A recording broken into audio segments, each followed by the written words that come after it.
Muy buenos días, hermanos. Que el Señor los bendiga ricamente.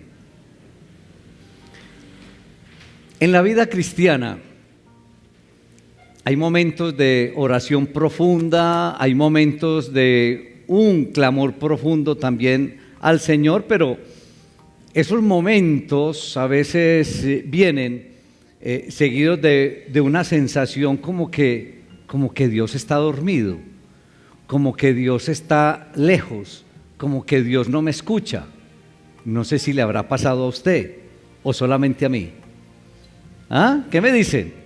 En la vida cristiana, claro, y uno dice, Señor, pero si estoy caminando contigo, si estoy orando cada 8 días, si estoy orando cada 15, si estoy yendo de vez en cuando a la iglesia, ¿por qué no me escuchas? No, pero sí vienen momentos donde realmente oramos al Señor profundamente, le clamamos a Él, pero como que decimos, bueno, no me escucha, está dormido. Ahora, creo que no nos ha pasado solamente a nosotros. Cuando nosotros vamos a las Escrituras, vemos a los discípulos de la época ministerial del Señor que le decían, Señor, ¿no te importa que vamos a morir? Y tú estás ahí dormido. Ellos tuvieron la oportunidad incluso de manifestárselo directamente al Señor, los discípulos de la época. Y en esos momentos uno se pregunta, ¿por qué Dios nos hace esperar? ¿No te has preguntado eso? ¿Por qué Dios me hace esperar cuando yo tengo una necesidad urgente, cuando yo le estoy clamando a Él por algo, por una necesidad incluso evidente? ¿Por qué me hace esperar? ¿Habrá algún propósito del Señor? ¿Hay algún propósito aparente en que Dios parece dormido? Y el Señor, a través de una reflexión como esta, nos tiene una enseñanza hermosa en el día de hoy. Los invito, hermanos, para que vayan a sus Biblias, a las Sagradas Escrituras, y vamos al Evangelio de Marcos. Nos ubicamos en el capítulo 4. Aquel día, cuando llegó la noche, les dijo, pasemos al otro lado. Y despidiendo a la multitud, le tomaron como estaba en la barca, y habían también con él otras barcas. Pero se levantó una gran tempestad de viento y echaba las olas en la barca de tal manera que ya se anegaba. Y él estaba en la popa, durmiendo sobre un cabezal. Y le despertaron y le dijeron, Maestro, ¿no tienes cuidado que perecemos? Y levantándose reprendió al viento y dijo al mar, calla, enmudece. Y cesó el viento y se hizo grande bonanza. Y les dijo, ¿por qué estáis así amedrentados? ¿Cómo no tenés fe? Entonces temieron con gran temor y se decían el uno al otro, ¿quién es este? Que aún el viento y el mar le obedecen. Padre, te alabamos, Señor, te damos honra, te damos todo el honor, Señor, en el glorioso nombre de Cristo Jesús. Ay, Padre, ¿quién es este? Dijeron los discípulos en aquella época, Señor. Permite que este interrogante se borre de nuestros corazones, Señor, porque queremos conocerte, Señor, y queremos estar seguros de conocerte, de saber quién eres, de saber qué has hecho. Y muy especialmente, Señor, de confiar plenamente en nuestro Señor y Salvador Jesucristo. Permite, Padre Celestial, que el Espíritu Santo esté ministrando en esta linda mañana en cada uno de tus hijos, Señor.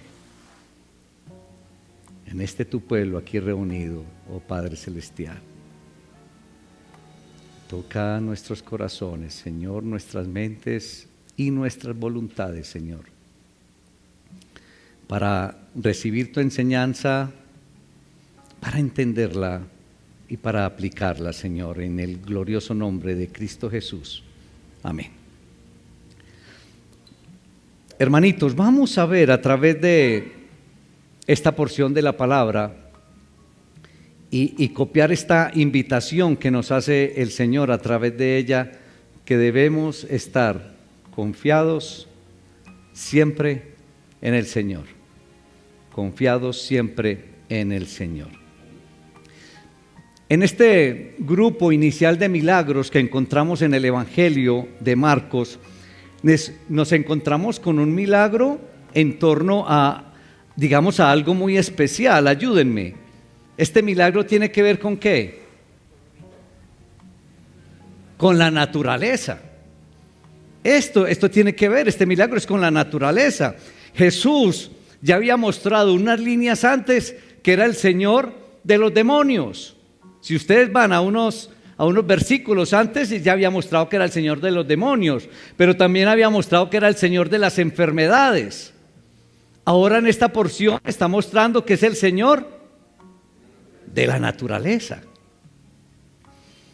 Y este relato está lleno de detalles cuando uno lo lee. Inclusive muchas veces ve unos detalles que inicialmente los contempla como muy simples, pero son representativos. ¿En dónde estaba Jesús? Según el relato. ¿Pero en dónde? No cómo. Estaba en la popa. Ahí estaba en la popa, ¿sí? O sea, en la parte posterior de la embarcación. ¿Qué estaba haciendo? Durmiendo. ¿Y sobre qué? Sobre un cabezal, es lo que encontramos ahí. Miren los detalles ahí en el versículo 38. Pero yo los invito para algo. Solamente visualice la tormenta sobre el lago. Pero visualice también el estado de los discípulos. ¿Cómo estaban los discípulos? Estaban desesperados, angustiados, y solamente visualice un grito por allí, un grito por allá, y tropezándose los unos a los otros. Solamente visualice eso para que entienda un poco la situación.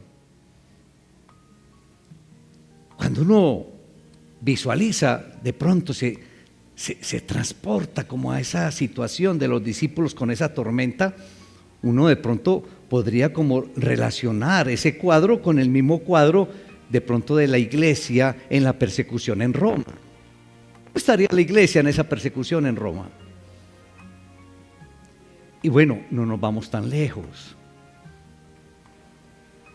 Vamos a relacionarlo con un tema de las tierras, de nuestras tierras de hoy. ¿Cómo creen ustedes que se sienten todas estas personas del Catatumbo? ¿Cómo creen ustedes que se siente? Yo me pongo en los zapatos de ellos, que yo esté en mi tierra y que tenga que abandonar mi tierra con mis hijos, incluso dejando todo, entre comillas, y teniendo que salir de pronto con lo que me quepa en una bolsa o en un maletín, lleno de miedo, de temor y de angustia, porque o me pueden torturar o me pueden matar. Así de sencillo. Entonces, ver uno ese cuadro de los discípulos con ese desespero, uno podría también visualizar con un cuadro de hoy. Y los discípulos entonces, en medio de este susto, de este temor, de esa angustia, entonces le reprenden a Jesús. ¿Y qué le dicen a Jesús? Bueno, ¿no te importa pues que vamos a morir? Mira la situación y vos ahí dormido. Es lo que le están diciendo, ¿sí o no? Están haciendo, lo están reprendiendo. Y Jesús entonces dice la palabra que se levanta, que reprende el viento, que reprende la tormenta. ¿Y cuánto se demoró el viento y la tormenta? Dice, inmediatamente. Tremendo esto. Tremendo.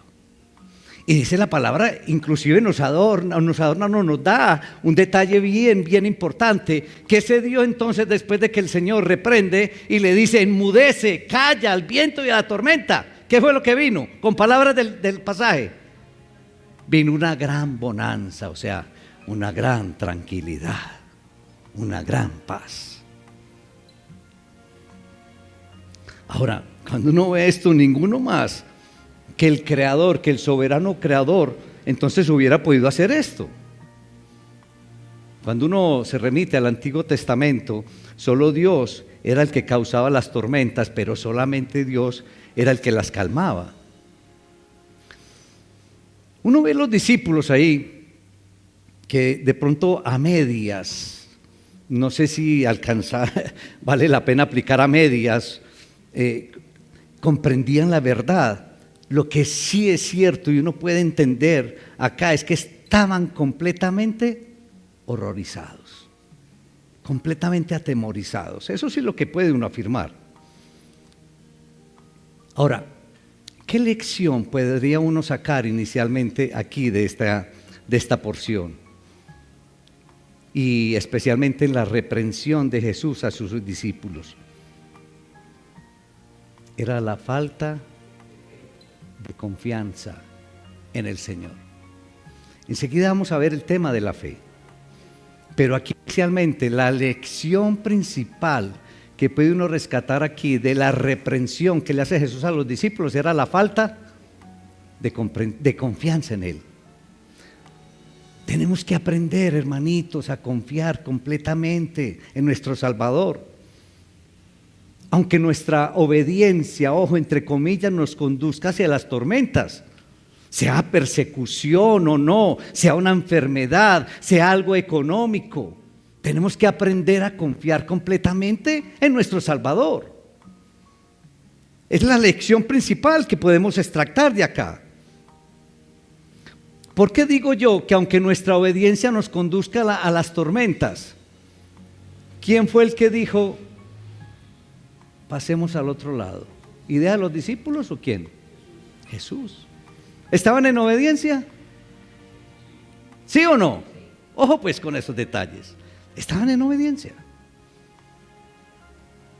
A veces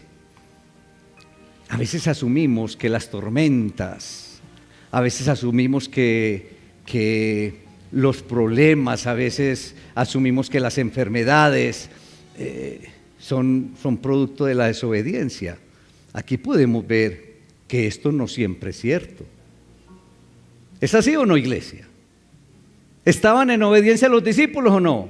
¿Estaban en medio de una tormenta tremenda? Ok. Entonces no siempre las tormentas obedecen a la desobediencia o son un resultado de la desobediencia. Aunque algunos espiritualizan ese milagro que tuvo que ver con calmar esta tormenta sobre el lago y piensan que debemos confiar en Jesús para calmar las tormentas mismas y salvarnos cuando estamos de viaje. Eso es espiritual, como que solamente aplicar este mensaje para cuando estamos de viaje. Señor, que no me pase nada, Señor, calma esto. Ojo con esas cosas. Y por supuesto que Dios puede hacer lo que Él quiere, pero cuando uno toma el caso de Pablo, el Señor le calmó la tormenta a Pablo en Hechos capítulo 27, cuando iban hacia Roma. Entonces, ahí puede ver uno, en esa tempestad en que se vio involucrado Pablo, en esa tempestad del mar y el naufragio, cuando iba a Roma. Pablo, ¿cómo estaba la fe de Pablo? Enorme. Podríamos decir que era una fe grande. Y entonces, ¿le calmó la tormenta? En esta ocasión, los discípulos tuvieron poca fe porque el Señor se los dijo. ¿Sí? Tuvieron poca fe. De manera que calmar o no la tormenta parece ser que tiene que ver o depender de la fe. ¿Qué me dicen? ¿Había fe en Pablo? ¿Se la calmó? ¿Había fe en los discípulos? Poca fe. ¿Se la calmó? Entonces tiene que ver con la fe. Tremendo. Entonces, ¿tiene que ver con qué? Con la voluntad de Dios. Tiene que ver con la voluntad. Siempre tenemos que tener en cuenta la voluntad del soberano creador. Dios fortaleció a Pablo para que pudiera aguantar las tormentas con la misma fe, con la fe quietecita, que no empezara así. Pero Dios mismo lo fortaleció para que mantuviera su fe firme. Ahora, hay realidades que a veces se nos dificulta entender. A veces Dios nos libra de los problemas. A veces Dios nos salva durante los problemas. A veces Dios nos salva de la muerte física.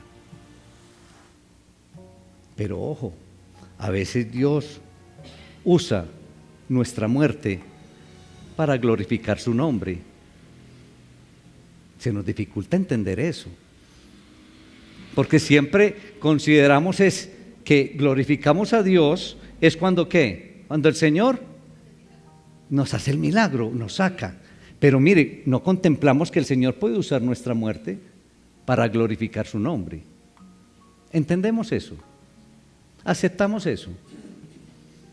A veces nos saca de un problema, pero a veces nos saca también del mismo problema como tal. A veces, porque todo depende, lo dijimos ahora, de la voluntad de Dios. ¿Entendemos eso? ¿Aceptamos eso? Se nos dificulta. ¿Acaso, y una pregunta para todos nosotros, acaso podríamos reprender los vientos y las olas como lo hizo Jesús?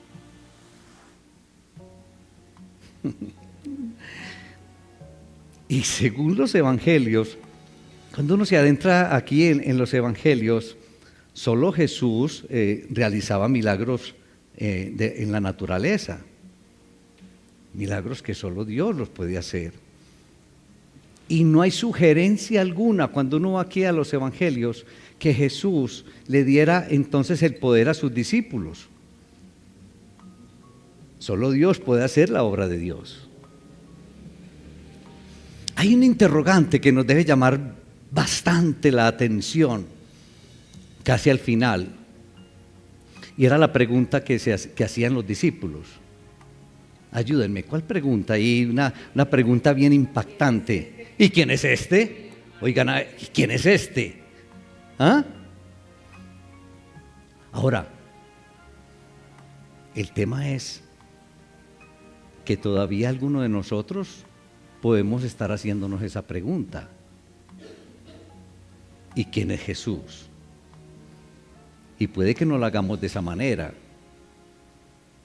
Pero el hecho de pronto de nuestro comportamiento, nuestra desobediencia, nuestra rebeldía, a lo mejor estamos diciendo, ¿y quién es este como para que yo le obedezca? Porque si lo conociéramos realmente, entraríamos en una obediencia absoluta. ¿Quién es este?, preguntaban los discípulos. Entonces se sienten impresionados, asustados ante la autoridad de Jesús, claro. Yo me imagino, yo me coloco en los zapatos de los discípulos y viendo esto, en ese momento, quizás hubiera hecho la misma pregunta, ¿y quién es este? El problema es que hoy en día, en este momento, nosotros nos estemos haciendo, aquí sí veo un problema, porque debemos de ver con claridad quién es. Entonces, claro, impresionados por lo que estaba haciendo, por lo que hizo, claro que se hacen esa pregunta. Todavía no entendían, todavía no comprendían quién era realmente Jesús. No la tenían clara respecto a Jesús. La pregunta es, ¿la tienes clara tú? ¿Tienes clara tú quién es Jesús? ¿Qué significa? ¿Qué representa? ¿La tienes clara?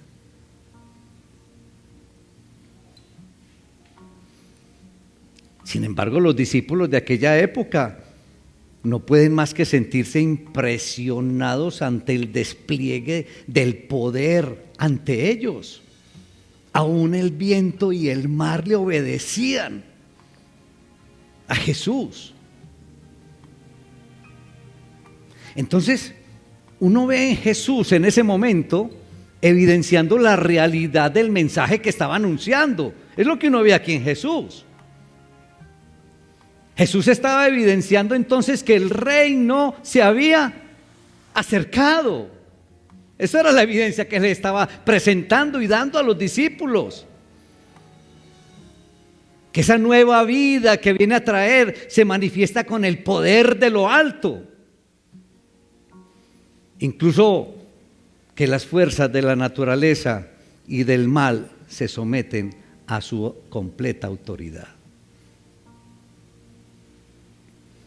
Este relato del milagro, de la calma de una tempestad, presenta a Jesús tomando la iniciativa en la vida de los discípulos, que le siguen incluso en la noche oscura, porque eso era lo que estaban haciendo los discípulos. Entonces uno puede captar aquí, iglesia, que seguir a Jesús obedientemente conlleva a afrontar tormentas. Los discípulos estaban siguiendo a Jesús, ¿sí o no? En obediencia a lo que él había dicho, y estaban en una tormenta. Claro, seguir a Jesús en obediencia incluso conlleva afrontar tormentas.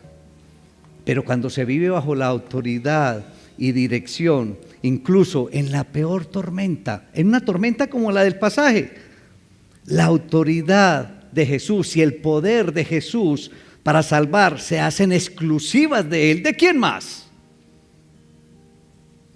La autoridad y el poder para salvar se hacen exclusivas de Él. Pero ojo con esto, la única respuesta posible de imitar es la confianza que tenía Jesús en el Padre. Miren qué bonito. Nos hemos enfrascado o enfocado en el desespero de los discípulos, pero hacemos a un lado la tranquilidad y la confianza de Jesús en el Padre. ¿Cómo estaba Jesús? Tranquilo. ¿Cómo estaba realmente? Dormido. Tremendo esto.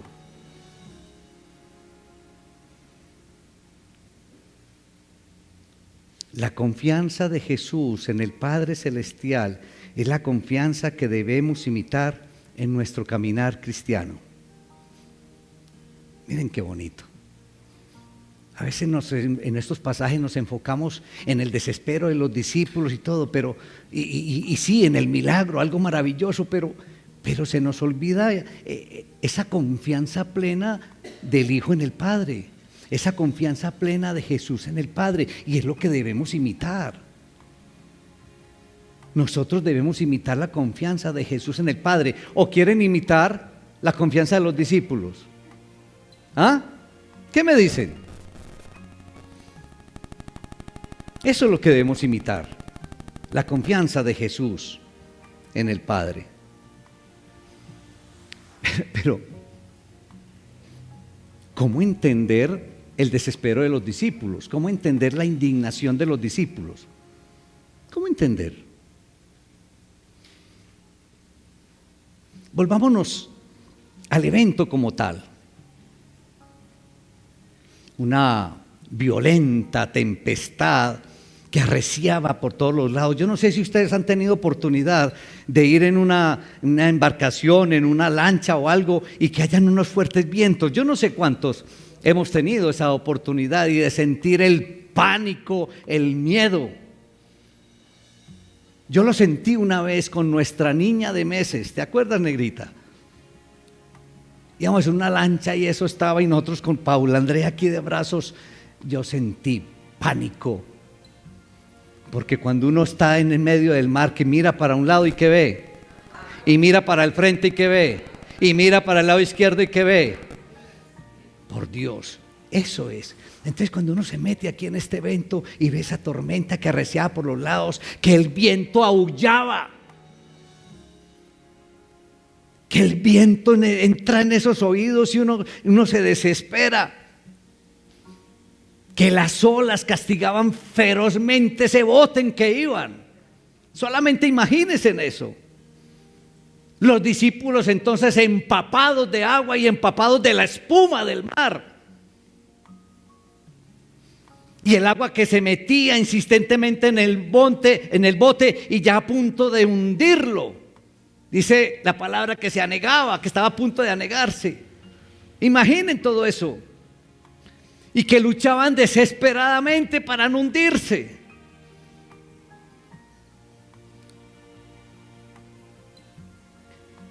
¿Y dónde estaba Jesús?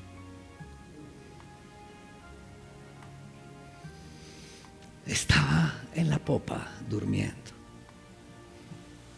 ¿Cómo evitar la conclusión de que a él no le interesaban las vidas de los discípulos?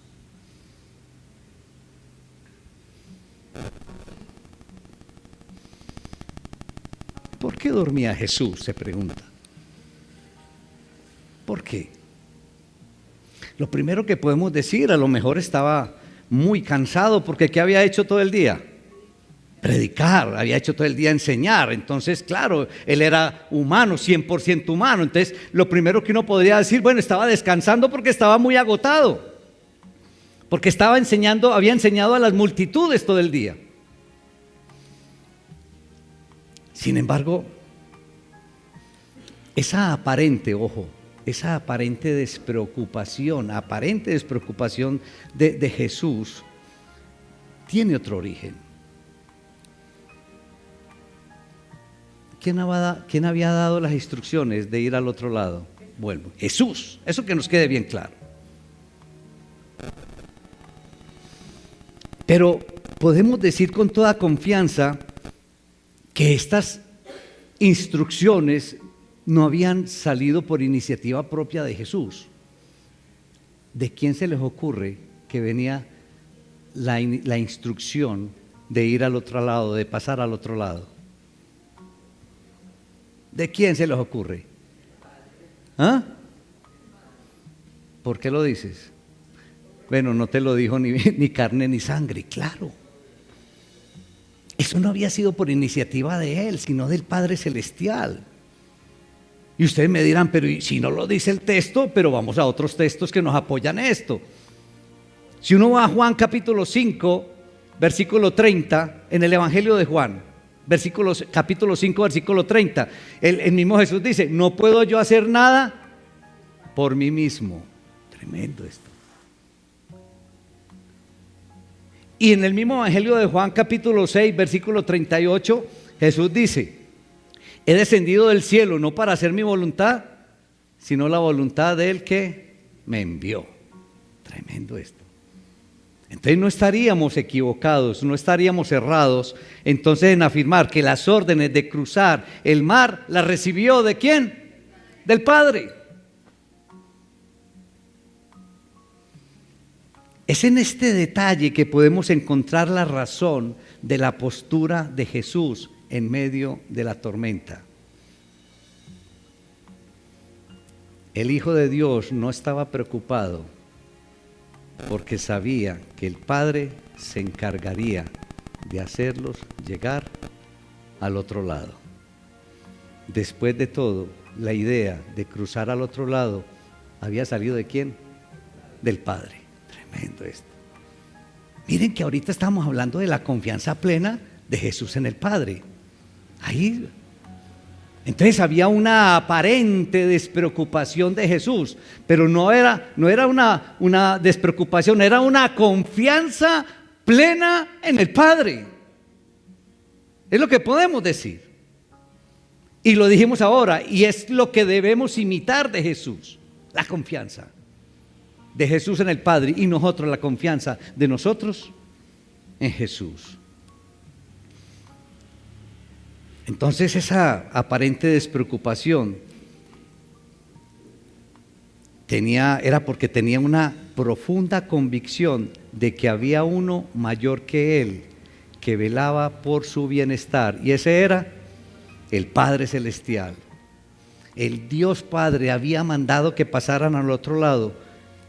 ¿Quién lo podía impedir? ¿Una tormenta? ¿Qué? Era una instrucción de Él. Tremendo esto. Hermanitos, como cristianos, como creyentes, como líderes, tenemos que aprender mucho de Jesús. Y necesitamos tener esta actitud reposada de quienes saben hacia dónde van, hacia dónde se dirigen y por qué van allá.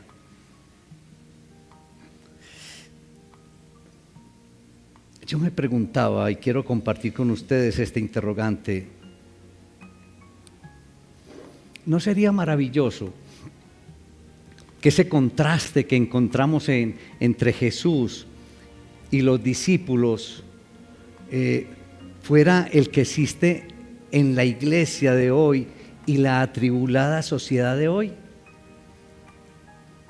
Me explico. ¿Cómo estaba Jesús? Confiado, tranquilo. ¿Cómo estaban los discípulos? Desesperados, ¿cierto? Atormentados. ¿No sería maravilloso que la iglesia con la sociedad de hoy estuviéramos con el mismo cuadro? Una iglesia tranquila, confiada, en paz, en medio de una sociedad desesperada, atribulada. Eso sería maravilloso, ¿no? Pero es lo que debemos copiar, hermanos. Es lo que espera el Señor de todos nosotros, de su iglesia. ¿Quiénes componen la iglesia del Señor? Cada uno de nosotros. Pero qué maravilloso que realmente ese contraste entre Jesús y los discípulos en este evento fuera el contraste de su iglesia con la sociedad atormentada de hoy. Pero ojo, para eso necesitamos entonces cristianos, para eso necesitamos líderes, para eso necesitamos pastores que estén seguros hacia dónde se dirigen y por qué van a ese lugar.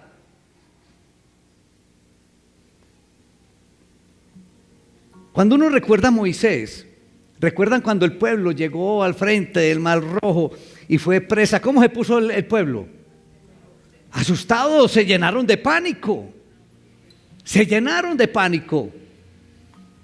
Pero entonces necesitamos una iglesia, por eso creyentes, cristianos, líderes, pastores, que estén seguros y que le puedan decir a la gente: no sientan temor, estén firmes, como lo dijo Moisés al pueblo.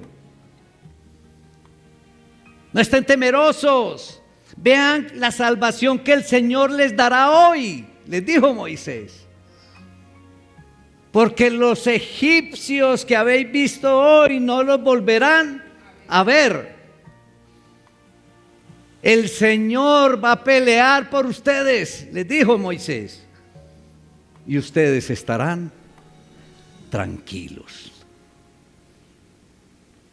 Eso es lo que necesitamos, iglesia, que como creyentes, líderes o pastores tengamos claridad hacia dónde vamos.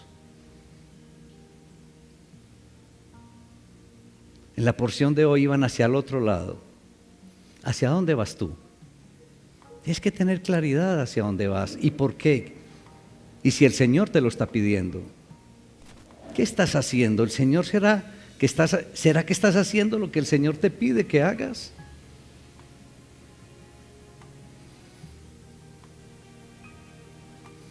Esta actitud que acabamos de describir de creyentes, líderes y pastores, esta actitud de confianza y paz, solamente la podrá tener usted si está absolutamente seguro de lo que está haciendo.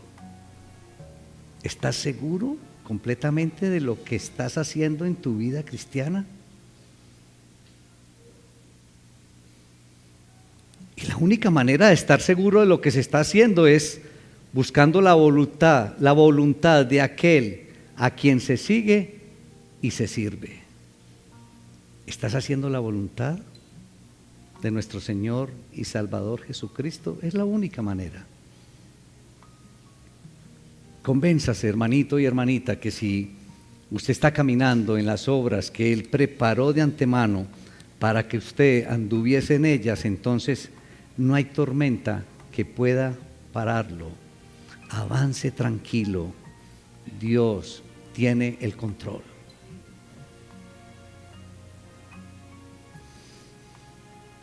En conclusión, hermanos,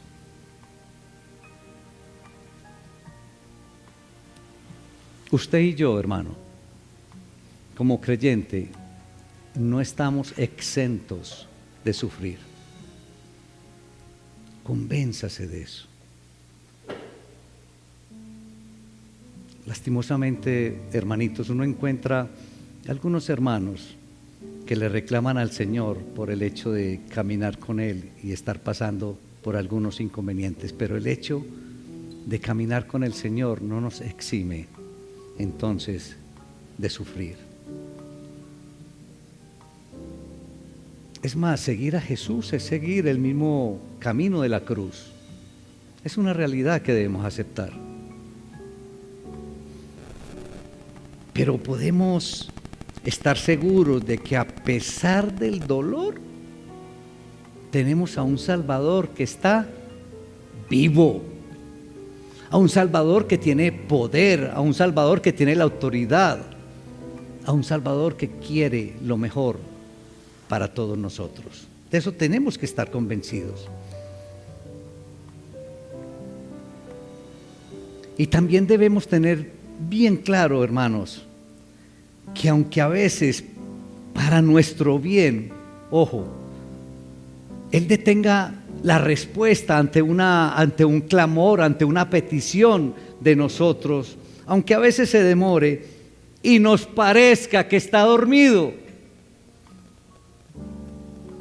recordemos que Él está vivo. Es más, que no duerme, que es poderoso. Recuerda que te ama y que obra especialmente en el momento oportuno, no en el momento en que yo quiero. Él obra en el momento oportuno porque siempre tiene un propósito. Recuerda esto, hermano. Él nunca duerme. Él siempre está ahí, te ama y tiene el poder y el control. No se te olvide esto. A veces le reclamamos y nos parece que estuviera dormido y que no nos escucha, y siempre nos escucha. Pero a veces retarda la respuesta porque tiene un propósito para cada uno de nosotros. Recuerda eso.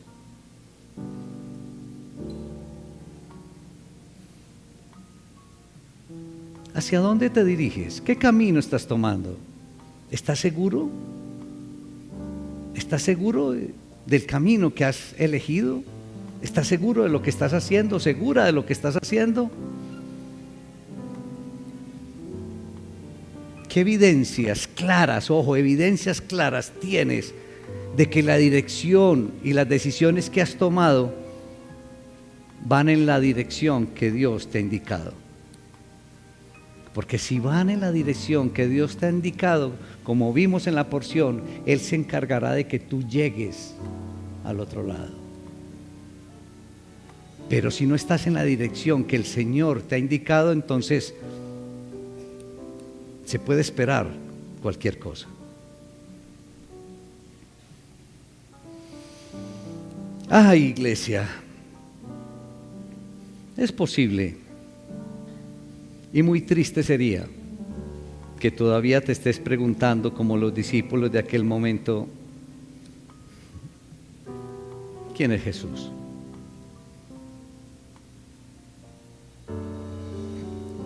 Porque puede que lo puedas describir con palabras y de pronto lo puedas describir, sí, hasta con la misma Biblia, pero lo estás describiendo de corazón, con un sentir profundo y con un sentir claro, y poder decir de todo corazón es que Jesús es, y expresar todo lo que sientes de corazón. Es en ese sentir. ¿Quién es Jesús para ti? Porque podrías estar en la misma condición de los discípulos de ese momento y Y realmente lo puedes decir de palabras, pero no sabes quién es Jesús. Conócelo a profundidad, siéntelo a profundidad. Es posible que aún no lo conozcas a plenitud.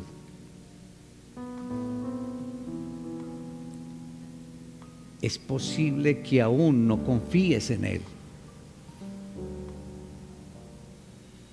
Es posible que aún no confíes en nuestro Señor y Salvador Jesucristo.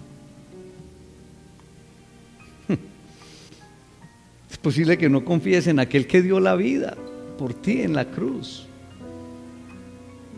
el que ocupó tu lugar. Es posible que aún no confíes en aquel que demostró con este amor sacrificial que te ama. Y es posible que todavía no confíes en Él. Es posible que aún no confíes en aquel que tiene control, poder y autoridad sobre la naturaleza. Es posible que aún no confíes en Jesús.